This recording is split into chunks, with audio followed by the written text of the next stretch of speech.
हमारा टॉपिक है लेंस का सूत्र। क्या है? लेंस का सूत्र। लेकिन अब किसके लिए है? आज हम पिछली वीडियो में पढ़ चुके हैं लेंस का सूत्र, लेकिन इसके लिए उत्तल लेंस के लिए। अब क्या पढ़ेंगे हम? अवतल लेंस के लिए। ये भी याद रखना, हमें नहीं पता पेपर में क्या पता, ये पूछ ले। अवतल लेंस के लिए लेंस का सूत्र प्राप्त कीजिए, या ऐसे करके आ जाए। अवतल लेंस के लिए लेंस का सूत्र 1/f = 1/v - 1/u प्राप्त कीजिए। बात समझ में आ गई? तो ऐसे आ जाए तो आपको दोनों तरह से आना चाहिए। तो पिछली वीडियो में हमने क्या देखा था? पार्ट अपने 10 में अवतल लेंस का लेंस का सूत्र देखा था उत्तल लेंस की वजह से। अब किसकी वजह से देख रहे हैं हम लेंस का सूत्र? सेकंड डालना है हम यहीं पर। किसकी वजह से? अवतल लेंस के कारण। ठीक है, अवतल लेंस के कारण। लेंस का सूत्र अवतल लेंस के कारण। बताओ बात समझ में आ गई आपके? तो जैसे कि हमने वहां पे पहले डायग्राम बनाया था, तब आपको थ्योरी लिखवाई थी। वैसे पहले क्या लिखवानी चाहिए हमें? थ्योरी। लेकिन आपकी समझ में ना आएगा, जब मैं डायग्राम बना दूंगा तो बहुत आसान लगेगा आपको। ठीक है, तो इसलिए हम यहाँ डायग्राम बना रहे हैं। तो पहले आपको जबकि 2-3 लाइनों की थ्योरी लिखनी है, तब डायग्राम बनाना है बोर्ड के एग्जाम में। जैसे मैं लिखवाऊंगा ऐसे लिखना करना आपको, जैसे मैं करा रहा हूँ। तो देखो शुरू करते हैं हम। तो हमें क्या बनाना है? अवतल लेंस बनाने जा रहे हैं।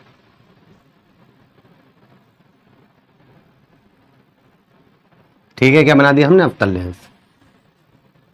ये क्या डाल दी? मुख्य अक्ष। क्लियर है? तो जब हम कोई भी लेंस लेते हैं अवतल या उत्तल, उसमें 2 फोकस होते हैं और 2 ही केंद्र होते हैं, वक्रता केंद्र। याद है ये वाली बात? तो इसका मतलब एक इसका फोकस यहां मान लो F1, एक इधर मान लो यहां पर C1, और इसे मान लो F2, और इस साइड को क्या मान लो यहां पर C2। याद है आपको? हमने ये भी बताया था जो C1 और C2 हैं इन्हें 2F बोलते हैं। यहां से यहां तक की जो डिस्टेंस होगी क्या होगी? 2F। क्योंकि देखो बिल्कुल ये बीच में होता है, तो बिल्कुल ऑप्टिकल सेंटर जो होता है, जिसे हम प्रकाशिक केंद्र कहते हैं, ओ यहां से यहां तक की दूरी F होती है। क्या होती है? F। लिख रहा हूं, चलो क्या है? F। तो बिल्कुल ये बीच में होता है, तो जब ये F तो ये भी तो F, तो यहां से यहां तक की क्या होगी? 2F। सही है? अगर कोई बच्चा यहाँ पर 2F लिखना चाहे वो भी बिल्कुल सही है, यहाँ पे 2F लिखना चाहे तब बिल्कुल सही है। यहाँ तक बताओ क्लियर है? हाँ, आगे की बात। हमने इसमें जब अवतल लेंस पढ़ रहे थे तो इसमें 2 तरह के ही प्रतिबिंब बनते हैं, मतलब 2 जगह वस्तु रखी जाती है, या तो अनंत पर या फिर अनंत और केंद्र के बीच में। अनंत और केंद्र के बीच में। तो यहाँ पे भी हमें जाहिर सी बात है वस्तु रखनी है, तो हम वस्तु को कहाँ रख देते हैं? यहाँ पर रख देते हैं। बताओ ठीक है? रख दी। ये क्या चीज है? हमारी वस्तु। इसका नाम क्या रख दिया हमने? AB। बताओ ठीक है? समझ में आ रही बात है? AB। तो इसका प्रतिबिंब कैसे बनेगा ये भी हमने आपको सिखाया था, अवतल लेंस द्वारा प्रतिबिंब बनना, अपनी पिछली वीडियो में, वो जरूर देखें। तो यहां से एक किरण तो हमने कहा था सीधी भेज दिया करो, भेज दी। वो भी कैसे भेजनी है? स्केल से। सारा काम स्केल, प्रकार, कच्ची पेंसिल का इस्तेमाल करके। क्लियर है? नहीं तो काट देगा एग्जामिनर, 1 नंबर भी ना मिलेगा। भेज दी। तो आप कहोगे सर ये जब सीधी भेज दी तो ये तो क्या करता है? डाइवर्ज कर देता है। देखो अब यहाँ गलती क्या हुई? जब भी तो मैंने कहा था ये पास में तो वस्तु बनाता ही ना है, दूर की वस्तु का ही प्रतिबिंब बनाता है अवतल लेंस। अभी जैसा हमने यहाँ भेजी थी तो यहाँ से डाइवर्ज अगर मैं कराऊं तो ऐसे निकल जाएगी। तो ऐसे निकल जाएगी, बताओ यहाँ से किरण तो यहीं से निकलेगी। ये है लेंस का वक्र यार। तो इसलिए तो वस्तु को छोटा करो। क्या कर दो? वस्तु को छोटा कर दो। लो बात समझ में आ गई? देखो अभी प्रकाश की किरण ऐसे जाएगी, तो ये कैसे निकल गई? अब भी देखो गलत हो गई है। गलत है, बना मत देना। ऊपर से कैसे निकल जाएगी? इमेज ही नहीं बन पाएगी यार। चलो अभी कोने से निकाल दी। थोड़ा सा नीचे लेना आदम। क्या लेना है? थोड़ा सा नीचे। ये कोना ये है मान लो। अब सही है? तो इसका ध्यान रखना बनाते टाइम। अब हमारे पास स्केल नहीं है, कभी सोचो कि सर को इतना टाइम लग रहा है, तो जब हम स्केल लेते हैं एक साथ बनाते हैं और इसे ऐसे रख के थोड़ा सा ऐसे दिखा देते हैं। और जब हम अब ये ऐसे निकल गई तो क्या बताते हैं? जब कोई यहाँ पे इसे देखेगा तो इसे कैसे लगेगा कि ये किरण कहाँ से आ रही है? फोकस से आ रही है। बिल्कुल स्केल बल्कि ऐसे रखोगे, याद रखना।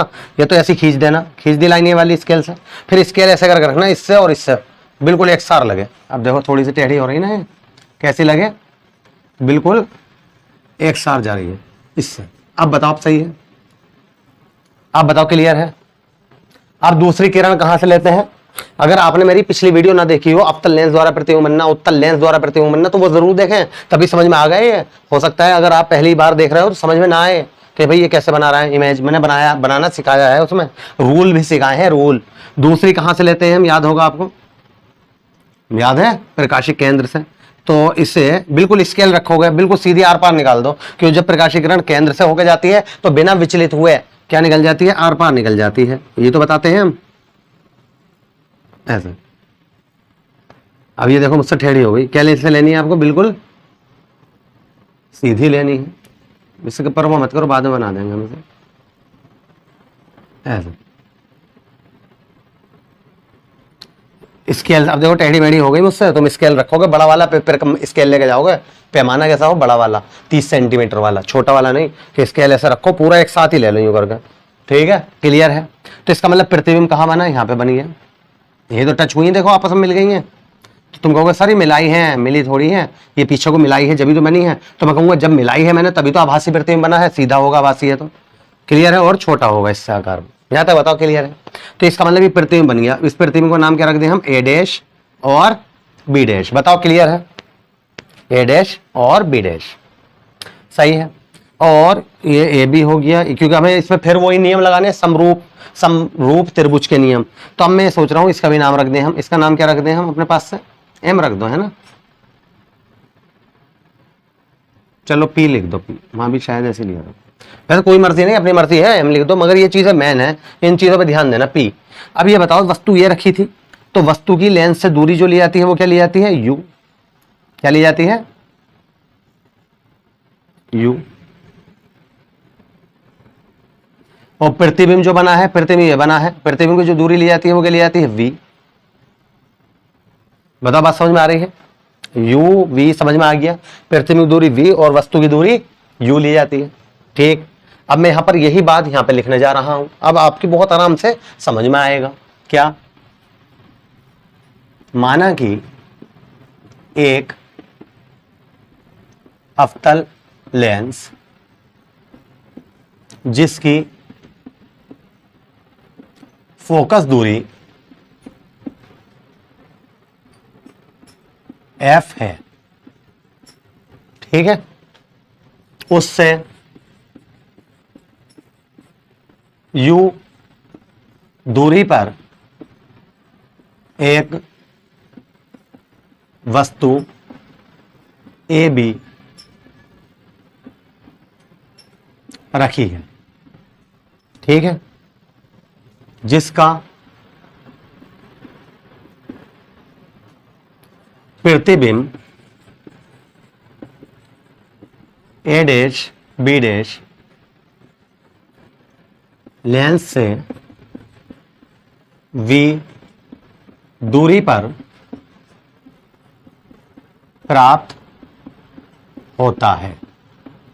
यहां तक बता दो, कोई परेशानी हो तो 2-3 लाइनें लिखी हैं, ये लिखोगे आप पेपर में, फिर उसके बाद ये डायग्राम बनाओगे कच्ची पेंसिल प्रकार और स्केल का सहारा लेंगे। तो नोट कीजिए आप, यहां से पूरा उतारिए यहां तक, बाद में प्रूफ कराऊंगा इसे, नोट कीजिए आप इसे बहुत बढ़िया करके।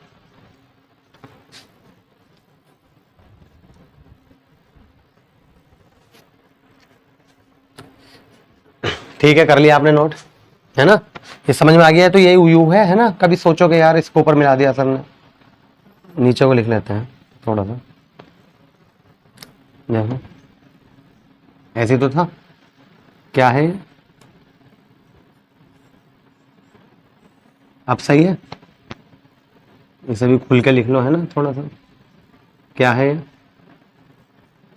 वी है, अब सही है ना, वी। तो ये डायग्राम बना लिया आपने, है ना, सही करके। तो अब हम आगे बढ़े,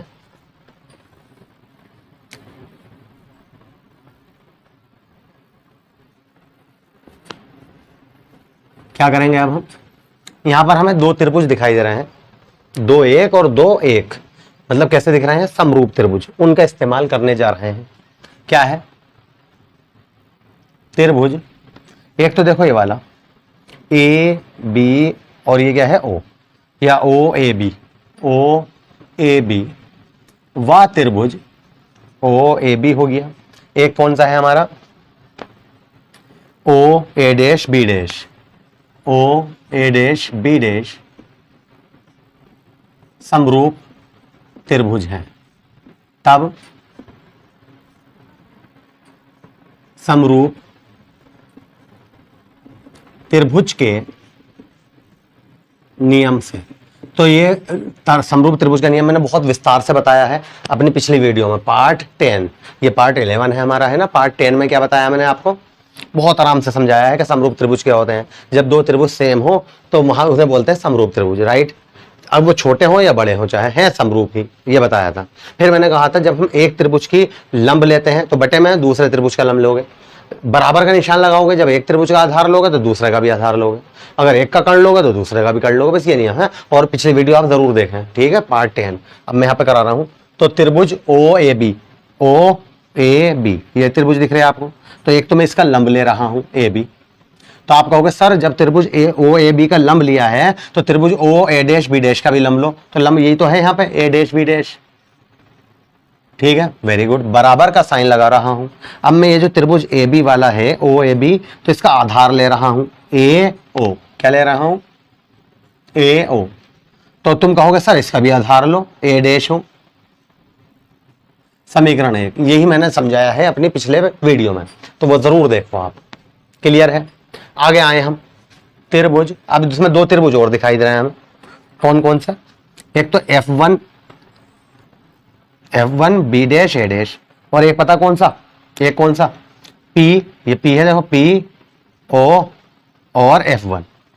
त्रिभुज F1, या ऐसा कह दो O F1 P व त्रिभुज, देखो O F1 P, एक ये भी तो त्रिभुज है। और एक कौन सा है, F1 ए डैश बी डैश।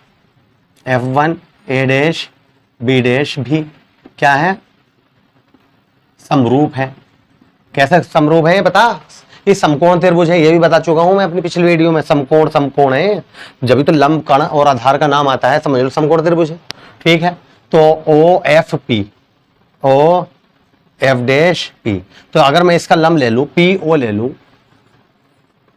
तो किसका लंब लेना पड़ेगा, ए डैश बी डैश, इसका भी लंब। बराबर अगर मैं इसका आधार ले लूं एफ डैश हो, एफ डैश ओ, तो हमें इसका भी आधार लेना पड़ेगा, ठीक है, ए डैश ओ। बताओ समझ में आई। जब मैंने इसका लंब लिया तो इसका लंब, जब मैंने इसका आधार लिया एफ डैश ओ तो इसका भी आधार ले लिया ए डैश ओ। बताओ क्लियर है, क्लियर है। आगे बढ़े। तो एक बात बताओ, पीओ किसके बराबर दिखाई दे रहा है आपको, देखो देखो ऐसा ले, ऐसा ए बी के बराबर नहीं है, चूंकि पीओ किसके बराबर है, ए बी के। तो अगर मैं यहां पर ए बी लिख दूं तो क्या परेशानी है, या ए डैश बी डैश बराबर एफ डैश हो अपॉन ए डैश, समीकरण बन गई दो। यहां तक बताओ क्लियर है। तो अब जब हमने जैसे यहां पे पीओ की जगह पर ए बी लिखा तो हमें ये वाला टर्म और ये वाला टर्म सेम ना दिख रहा, A B upon A dash B dash, A B upon A dash B dash दिखाई दे रहा है। तो इसकी जगह पे हम क्या लिख सकते हैं, ये वाला यहां पे लिख दें। बता बात समझ में आ रही है। क्या कहा हमने, देखो कौन सा त्रिभुज लिया था इस वाले में, ध्यान से सुनियो। यहाँ पे देखो क्या कुछ गड़बड़ी हुई है क्या, O F dash P, O F dash F1 मतलब सॉरी पी, तो लंब ले लिया इसका, तो इसका भी लंब ले लिया। अब एफ डैश ओ, इसका आधार ले लिया, तो किसका आधार ले लिया हमने, कौन सा है, F dash A B, sorry ये गलत हो गया यहाँ पे। कौन सा त्रिभुज लिया, एफ डैश F1 है यार, ये डैश ही है, F1 ही लिया ना हमने हर जगह, हाँ F1 सही है, F1 O ये आधार लिया है। तो अब इसका आधार बताओ, तो इसका आधार यही तो होगा F1 ए डैश, F1 ए डैश, ठीक है। ये गलती हुई, बताओ समझ में आ रही बात क्या कह रहा हूं मैं। देखो फिर दोबारा समझ लो, मैंने इसका लंब लिया PO, तो तुम बोले इसका भी लंब ले लो, ए डैश बी डैश ले लिया। अब मैंने इसका आधार लिया बड़े वाले का F1O, क्या ले लिया, F1O, तो तुम बोले इसका भी आधार ले लो, तो ये तो लिया जाएगा, ये तो त्रिभुज लिया हमने F1 ए डैश बी डैश, F1 ए डैश बी डैश, तो ये तो आधार लोगे, ठीक है। अब बताओ सही है, हाँ वेरी गुड। तो इसकी जगह पर अब मैं क्या लिख सकता हूं, समीकरण 1 व 2 से क्या लिख रहे हैं हम, देखो हम प्रूफ कर रहे हैं। समीकरण 1 व 2 से। तो इसके स्थान पे क्या लिख देंगे हम, A O upon A dash O is equal to F dash O upon, sorry F dash कह रहा हूं मैं बार बार, F1 है, F1 ओ अपॉन F1 ए डैश। बताओ सही है। बस अब वैल्यू लगाने का टाइम आ गया। मैं पूछूं ए ओ किसके बराबर है, ए ओ, तो आप कहोगे ए ओ ये है और ये सर यू है, तो बताओ कैसे लिया जाएगा, माइनस का लिया जाएगा। क्यों लिया जाएगा, प्रकाश की किरण कैसे जा रही है इधर को, और तुम कैसे नाप रहे हो इधर को, कहाँ रखेंगे हम फीता, यहाँ पर, याद है बता चुका हूं मैं पिछली वीडियो में बहुत विस्तार से, फीता यहाँ रखोगे और ऐसे करके नापोगे, तो यू कैसा आ रहा है उल्टा, इसलिए माइनस। ए डैश ओ, ए डैश ओ, तो तुम कहोगे सर ये तो प्रतिबिंब बना था, ए डैश ओ के बीच की दूरी तो वी है, ओनली देखो देखो वी, तो लेकिन ये भी क्या है, यहाँ फीता रखोगे ऐसा नापोगे, इसका मतलब उल्टा जा रहे हो, तो ये भी क्या हो गया माइनस का। Clear. F1 O, F1 O, F1 O, यहाँ फीता रखोगे यहाँ नापोगे, F1 O मतलब F है, F1 A dash, F1 A dash, ये दूरी बता सकता है कोई ये, तो आप कहोगे सर ये दूरी तो हमें पता ही है, मगर मैं कहूंगा बताओ कैसे निकालोगे, तुम कहोगे यहां से लेके यहां तक की दूरी पता है F, और यहां से यहां तक की पता है V, तो अगर हम F में से V घटा दें तो ये निकल के ना आ जाएगी, F में से V घटा दें, F में से V घटा दें, लेकिन यहाँ भी क्या आएगा माइनस। क्यों, नाप तो ऐसे रहे हो, तो ये दूरी तो नाप रहे हो, तो रखोगे तो यही फीता ऐसे करके रखोगे, तो माइनस हमने लगा दिया। अब बताओ बात समझ में आ गई है, समझ में ना आई हो तो दोबारा रिपीट करके देखो, थोड़ा सा 1-2 मिनट पहले की वीडियो देखो। तो हमने देखा माइनस से माइनस, माइनस से माइनस कैंसिल, इसकी इससे मल्टीप्लाई कर दो, तो u की f से करेंगे uf, u की v से करेंगे uv, इजिकल टू v की f से करेंगे vf। बताओ ठीक है। तो f वाले एक तरफ और u वाले uv एक तरफ, तो f ये भी है f ये भी है, तो इसे इधर ले आओ, uf माइनस vf, ये माइनस का उधर जाएगा, हो गया प्लस का, f कॉमन ले लो, बिल्कुल वही बन गया है ना पिछली वीडियो वाला, यहाँ वाला देखो आ गया वही फॉर्मूला। बताओ यहाँ तक सही है। ये इसके बटे में ले जाओ, इधर करा देता हूं ये भी,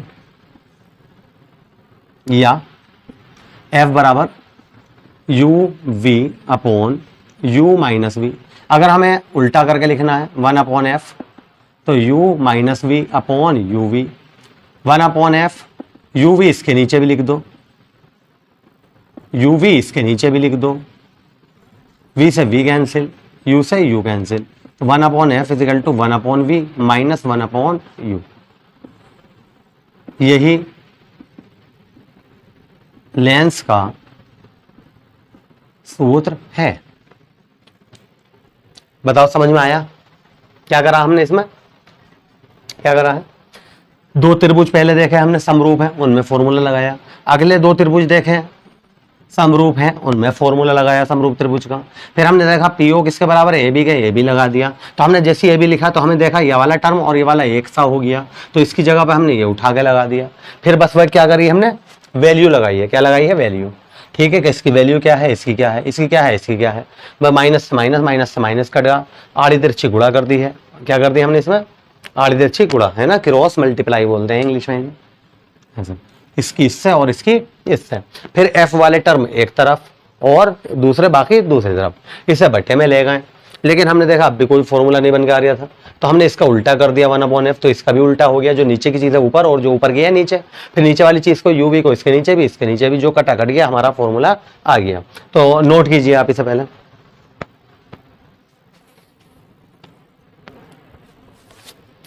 तो इसी के साथ हमारा ये वाला पार्ट भी कंप्लीट होता है। आगे के पॉइंट अभी रह गए हैं इस चैप्टर के, बहुत इंपॉर्टेंट चैप्टर है, तो नेक्स्ट वीडियो में देखेंगे। मेरे नाम शहजाद, मेरे चैनल का नाम है शहजाद सर एकेडमी, जो कि आपकी दुआओं की बदौलत मोनेटाइज भी हो चुका है, मैंने बताया था आपको पिछली वीडियो में भी। 28 जून को मोनेटाइज हो गया, 28 जून 2023, ठीक है, मोनेटाइज हो गया है। तो मैं चाहता हूँ और भी इसी तरह से आप सपोर्ट करते रहो, ज़्यादा से ज़्यादा शेयर करो और सब्सक्राइब करो, जिससे कि हम और भी ज़्यादा से ज़्यादा वीडियो अपलोड करें। आप मोटिवेट करोगे तो और ज़्यादा वीडियो मैथ की भी डालेंगे हम इसमें आगे को, ठीक है, तो ऐसे आगे को हमारा चैनल ग्रो करता रहेगा। तो नेक्स्ट वीडियो में मिलते हैं, आओ चलते हैं फिर नेक्स्ट वीडियो की ओर।